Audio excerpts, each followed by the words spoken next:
Welcome back. Brothers, sisters, family members, kinsfolks, we are here again. Welcome back. We've survived. We've done better than that. We've led our schools through the global pandemic. Let me tell you how happy I am to be here with you after all this time. And in Puerto Rico, it couldn't be better than to be alive, healthy, and with all of you, and celebrating 500 years in a great city. But we are here. Yeah, give me a hand. I have so many people to thank in supporting me in my years as AFSA President.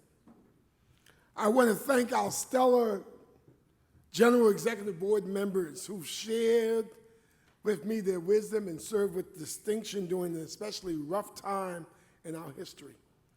There's no way I can thank you enough for your courage and determination in serving our schools during COVID. I admire you so much for that. And I feel the same gratitude to my fellow officers, Lynn Puglisi, our Executive Vice President, and Lauren Walters Cherry, our Secretary Treasurer. Please give them a hand.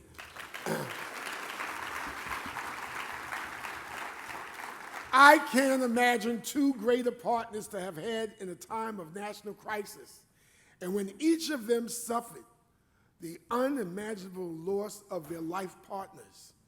Even in the days of their greatest sorrow, they never wavered in their devotion to you, our members. There are leaders who came before me and showed me how to do this job. I want to thank Joe Green, who's doing really well in Michigan. God bless him. Baxter Atkinson in Connecticut, and our beloved Joe Levy in New York City. And I want to take a moment to remember my immediate amazing predecessor, Diane Woodard, a gentle but determined leader who won all of our hearts and also won the hearts of the AFL-CIO, where she served with such distinction. I think we would all agree that Diane was a soul of grace. In the spirit of everything she cared about, we've established the Diane Woodard AFSA Scholarship Program, which is open to children of AFSA members.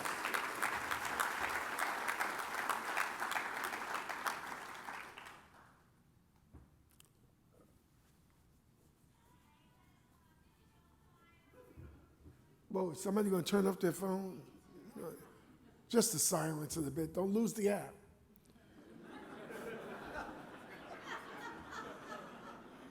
Come on, gang. Let's liven it up here.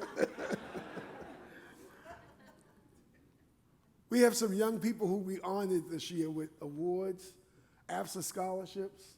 I don't know if we have their pictures. If we do, can we put them up on the screen? I don't know if we do. If not, we'll do that before we leave our triennial this year to get you an opportunity to see them. Diane was admired enormously by the brilliant president of the AFL-CIO, Richard Trumka, who let the Federation know that it could achieve nothing in our times without a social justice lens. And his focus was on social justice. He was a big, tough guy with the kindness of instincts and a powerful sense of right and wrong. And most people didn't realize something about Rich Trumka. He came out of the mine workers. And there was a time when folks of color couldn't even get a job in a mine. And he helped to transform that union to one of the most diverse there is. Mine workers, men and women working in the mines. From the beginning, he wanted to be inclusive and wanted to do that through a social justice lens. And not just for the mine workers, he made that a goal of the AFL-CIO. So if you look at the AFL-CIO now, when it used to be a group of old men. Now there's a group of a few old men, a lot of women, a lot of people of color, and he's made that transformation around the labor federation because he said labor has to look at the people who are in labor. He also said something else he always said, labor built the middle class. and the middle class built America.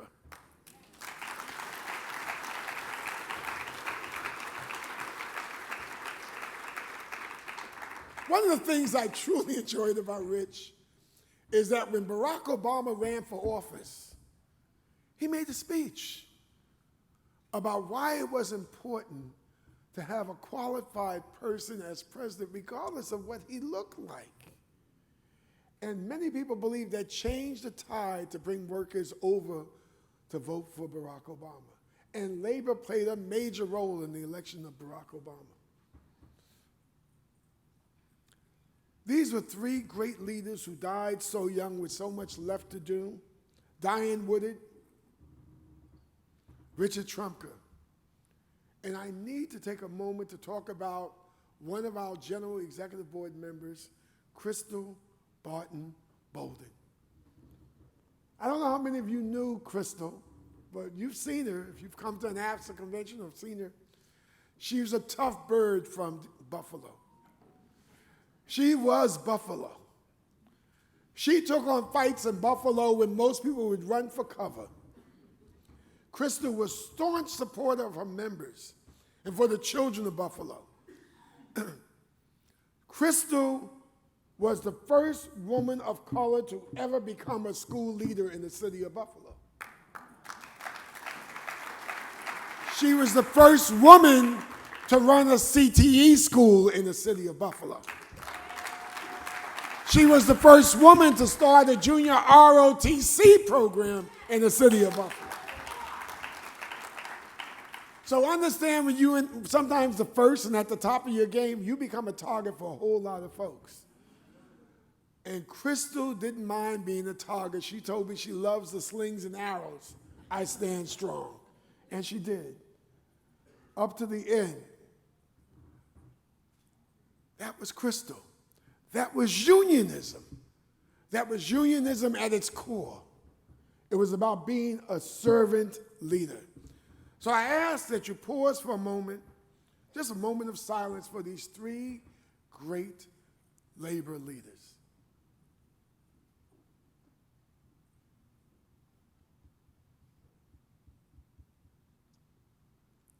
Thank you. And now if you allow me a little personal pride and privilege, I need to acknowledge my life partner, Beatrice.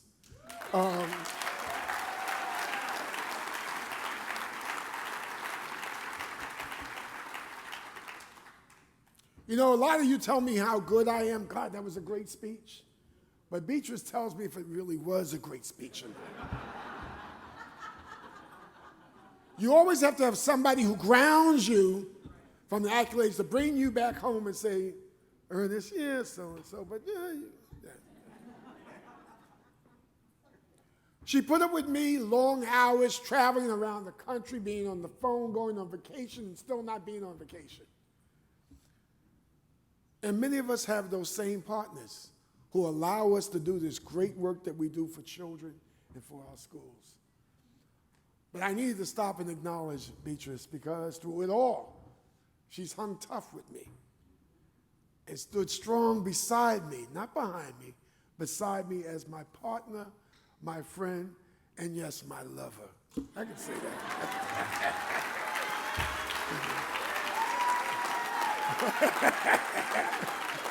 Yes, yeah. Now I'm going to get in trouble because I'm just embarrassed that she's going to have a fit.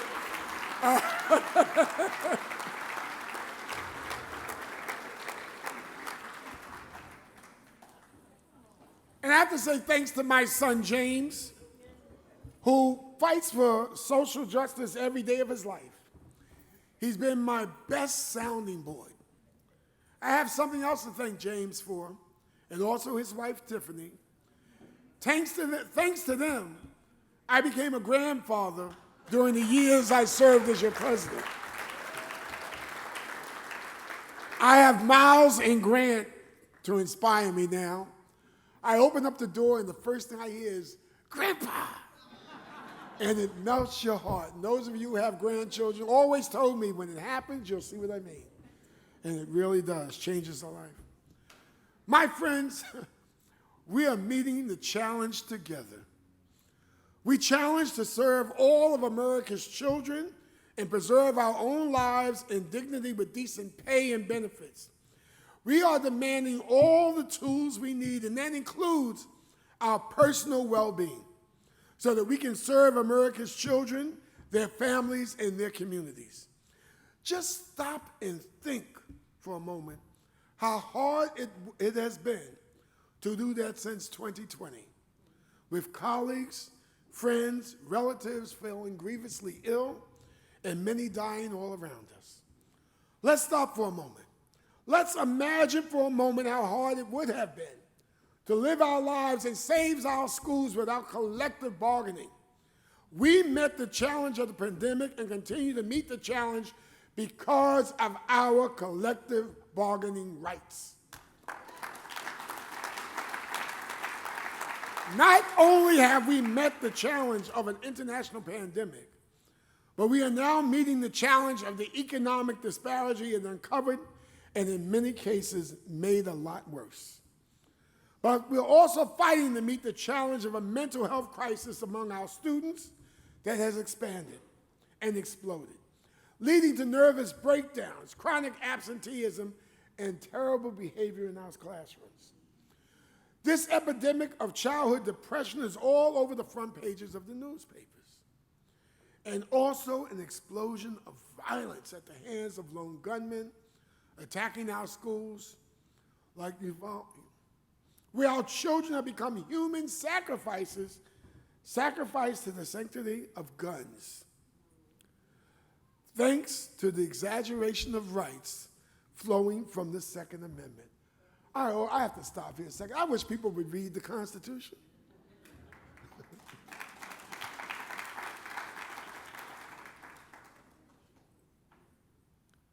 And now we've moved to politicizing education, where you as school leaders find yourselves in the crosshairs of cultural warriors who second guess and even condemn you for following district pandemic mandates, and even for following your curriculum and for the choice of books in your library. Stop. Think about it. Already some of you and your staffs are facing criticism and even punishment for admitting who you married to, or for hiring too many people of color, or too many men, or too many women, or for using the textbooks that acknowledge the existence of slavery in America. You know, it's so easy to throw up our hands when thinking of all these challenges in the middle of an outrageously divisive political climate. But you know we don't do that. We like to fight. We are the leaders who have to lead the way, and with hope still in our hearts. And I'm truly really thinking about what it would be like if we didn't. You know, and I came across something Senator Mitt Romney said, the Republican senator from Utah. And he said in the article that was in the Atlantic, like me, he's a man of faith. And he said, you know, leadership must come from fathers and mothers, teachers and nurses, priests and rabbis, businessmen, businesswomen, journalists and pundits. That will require all of us to rise above ourselves. Think about that now. Above our grievances and resentments, and grasp the mantle of leadership our country so badly needs. That means you. We are the future. We are the leaders. We are going to train the next level of leaders. That's who we are. Without leadership from every one of you, think of where this could go. And without your union, without your collective bargaining rights, think where this could go. Think of what could happen to you and your children you're trying to educate to be productive, knowledgeable members of society and responsible citizens. But you will lead the way and be helped by the power of the union that you have behind you. That's what makes us strong.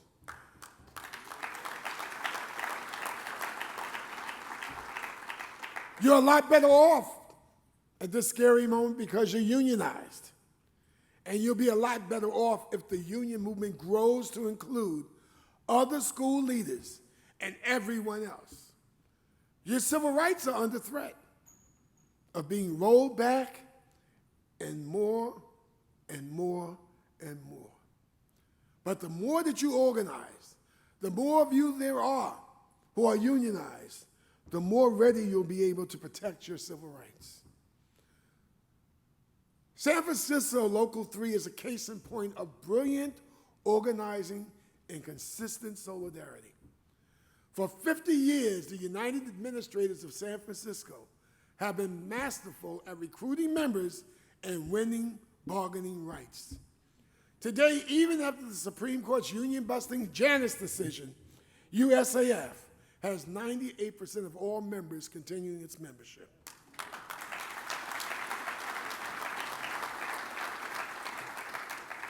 But I bring them up for another point. Throughout the pandemic, Local 3 hammered out continuous memorandum of understanding with the school district, not only to safeguard the health of students, staff, and school leaders, but to ensure that school leaders had adequately compensated for all the extra pandemic-related work they took on.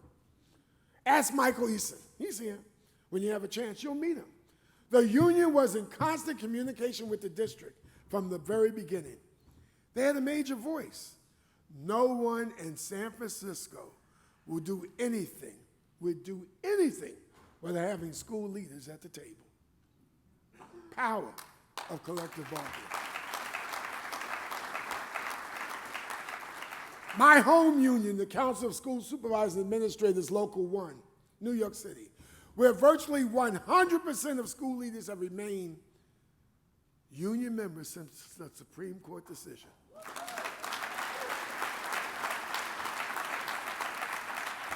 They were also able to forge ironclad agreements protecting members against layoffs and convincing the city to stand by school leaders, providing them with representation and indemnification in the event of a claim, naming them defendants in COVID-related cases. See, AFSA members, by spreading the word about this kind of solidarity and organization, AFSA has been able to expand significantly in the last few years. The Administrators Association of San Diego City Schools was a very successful independent union. It took outreach from AFSA to convince them to join us, including an invitation to join one of our many training programs to introduce them to the value of membership in the National Union.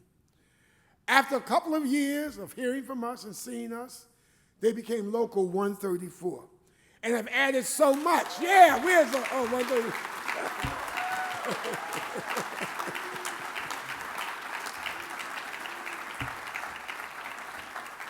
They have added so much to our union and the national dialogue. Sometimes I think they just got tired of seeing me show up on their turf. But once you visit San Diego, you keep going back. Beautiful place to go. They couldn't get rid of me. Donis, where are you? That's you in the back.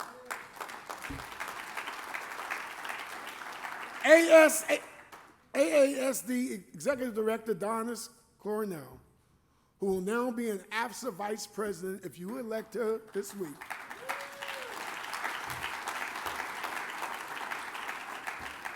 has launched a regional organizing drive to help unionize school leaders throughout Southern California.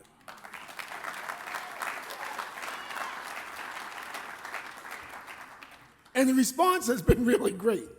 In fact, she recently organized the largest elementary school district in California. So let me hear for Donis and San Diego.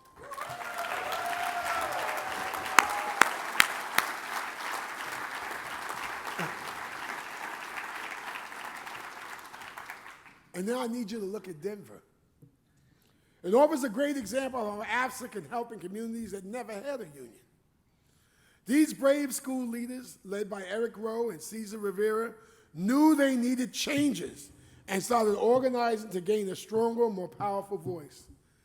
When they called us with a few hundred members already signed up, and we were able to help provide a path forward through guidance and resources, including working with the Denver Area Labor Federation.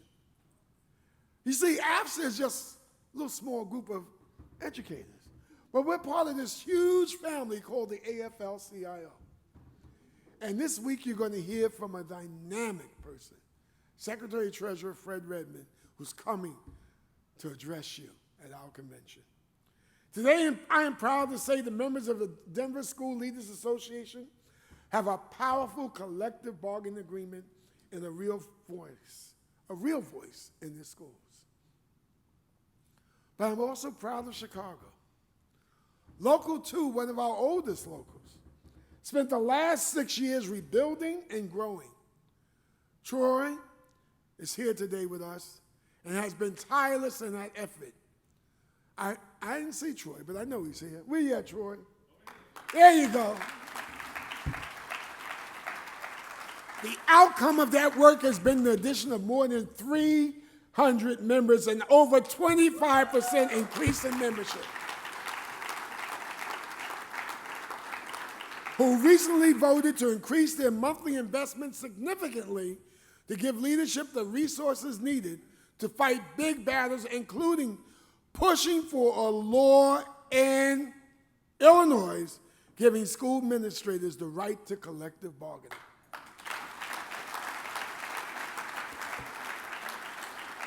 See, that's the power of PAC. That's the power about putting your money where your mouth is when it comes to political action. You got to put in it to play that game. But you can be successful in winning when you're together. So we continue to work with the administrators in Summit County, Colorado, who last year got a first meet and confer agreement, and Maine school administrators in District 17, who got recognized as the official representative of school leaders within that district, and our colleagues in Portland and Seattle who are just starting on their path to a stronger voice. We're getting there, AFSA. We're moving. We're growing. We're making a difference. So I asked the question.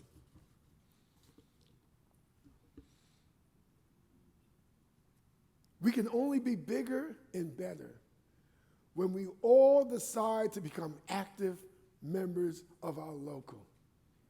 Remember, I used to say this, people think union membership is like a gym membership. Everybody laughs now.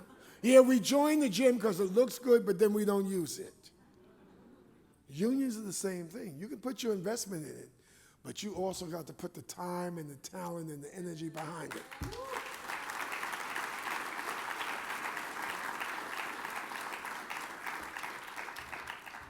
COVID-19 became a turning point for the labor movement. And according to Time magazine, unions report a surge in workers taking action and an increased interest in organizing. Grocery stores, warehouses, hospitals, nursing homes, fast food restaurants, schools, and health clinics unionized and not. All walkouts in 2020. And last spring, Amazon warehouse workers, Whole Food employees, gig workers at Instacart, and other delivery services refused to work in protest of their company's lack of coronavirus safety regulations. Now they've begun to organize. But we will organize, and because of our collective bargaining rights and our strength, we're able to meet the challenge of COVID together. In districts where school leaders weren't unionized, they weren't protected. And they weren't compensated for the staggering amounts of work they took on. AFSA provided members with virtual trainings on topics ranging from health, personal wellness, financial wellness, and strengthening your local during COVID. We provided templates and for MOUs and other materials to communicate with your districts. We launched the AFSA Task Force to reopen schools so ably led by our Executive Vice President Lynn Pugliese, which worked rapidly and diligently to use members' combined expertise to provide real guidance to schools across the country. The report was showcased on Good Morning America, and many of our suggestions and recommendations later found themselves in the CDC guidance. A little later on, you'll see a brief clip on Good Morning America. And not least of all, from what I heard from so many of you, AFSA gave you hope by recognizing the superhuman amount of work you were doing and continue to do since the onset of the pandemic. You were America's first responders too. You were among America's heroes. Give yourselves a hand.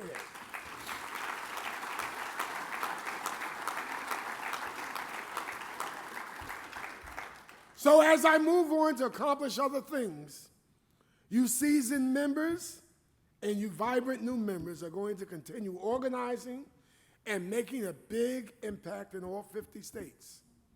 Call friends in Arizona, Missouri, Texas, and all those other states. Wherever you know someone, reach out and talk union. I know Lynn Pugliese will be urging you to recruit them and connect them to AFSA. You're going to do it much more successfully with the help of our secret weapon, our retirees.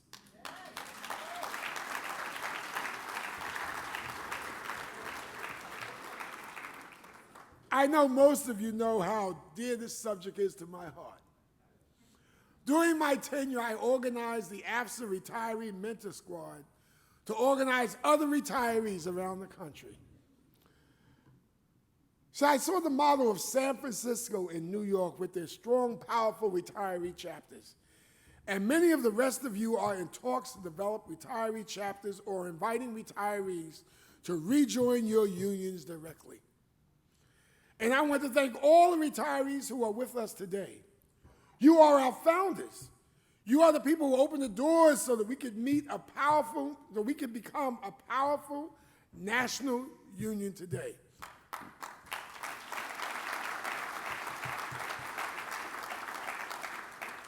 And I love to tell people, when you don't have retirees advocating for you, you have a hard time going to your superintendent and telling him he's a little crazy. But nothing like somebody who's done this work, goes to the school board meeting and asks the question, what are you doing to help people who are in these schools? A powerful voice. Those of you who don't have retirees, wake up. They're critical, and you're going to hear a lot about that. We have a resolution creating a national retiree organization out of AFSA. No one lobbies federal, state, and local governments as effectively as retirees do. Some of you even run for political office at the school board levels, right up to the U.S. Congress. I wouldn't want to be a belligerent school board member coming up against any of our retirees.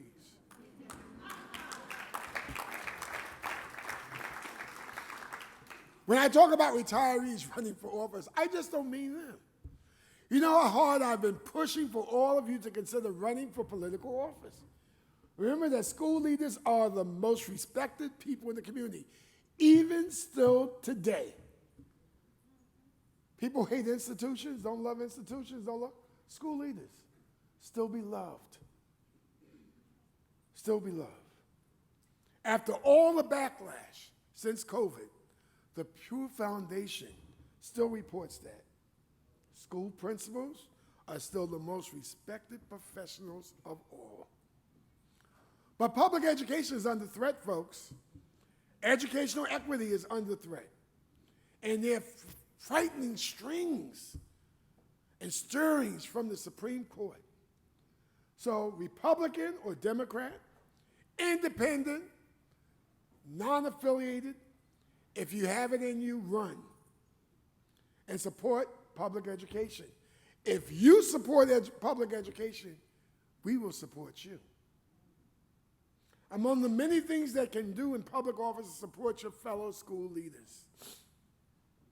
Currently, one of our most successful members of the U.S. Congress is Jamal Bowman, a middle school principal from New York City, Local 1.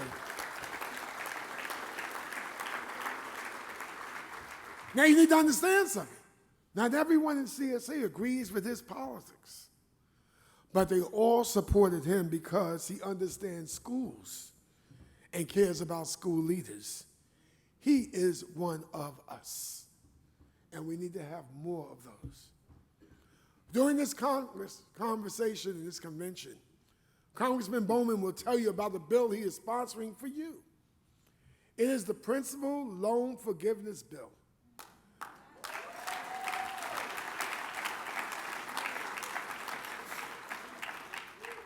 Mainly to provide loan forgiveness for school leaders serving in high-need schools. Particularly since COVID, recruiting and retaining school leaders has become an enormous challenge. How much more so in high-need schools? And we have a vendor here this week that talks about how you get around your debt. And they're out there today. You'll see them this week. Meet them. Talk to them. Like our retirees, though, our military veterans have become another special asset to AFSA and to unions. In recent years, and let me thank you in advance for presenting the colors today, Charlie Hernandez. But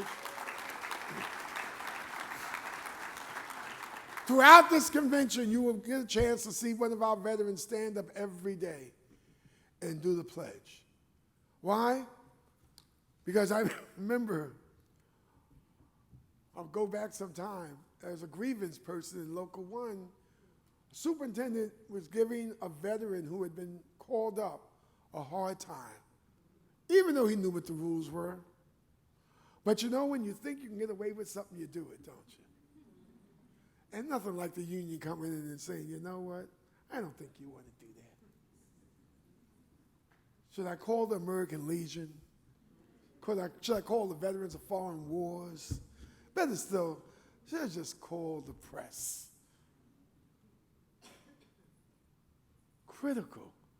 These were veterans who also served our children, and they served America. Please give your veterans a hand. I know they're here today. Can you stand up, our veterans, so we can acknowledge them? I know they're here. Stand up, veterans. Come on, Charles, Reggie. I see them. Stand up, folks.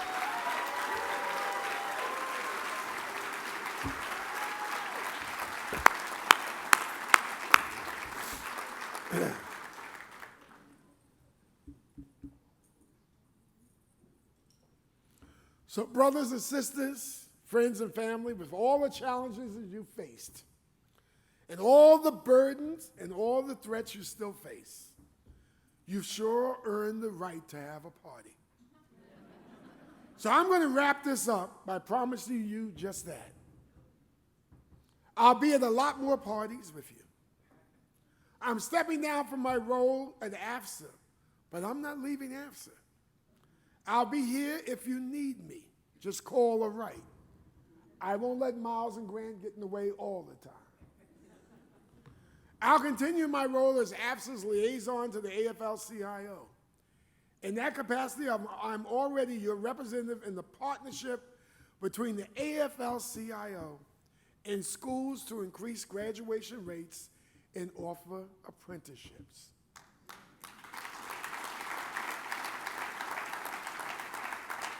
Our program is called Permission to Dream.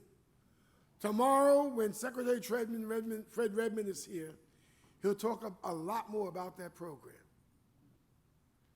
It is a program that will introduce students to careers in the building trades and automotive industry, careers that were not widely open to people of color. It's about time the AFL woke up to this social justice challenge. Let's help them do it. So when they come to your school and reach out to you, be at the table, folks. Be at the table. I was born an advocate and an activist, and I'll die an advocate and an activist. How could I stop at a moment when social justice is under threat and we have a Supreme Court that is no friend to women's rights, civil rights, the concept of separation of church and state, controls against climate change, and the freedom to be safe from guns? When those rights crumble, so does the right to a free and equal education.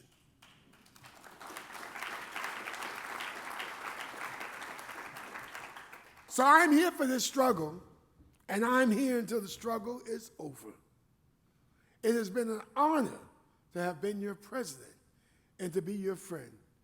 God bless AFSA. God bless you. God bless your students and your families. And God bless the United States of America. Now let's go party.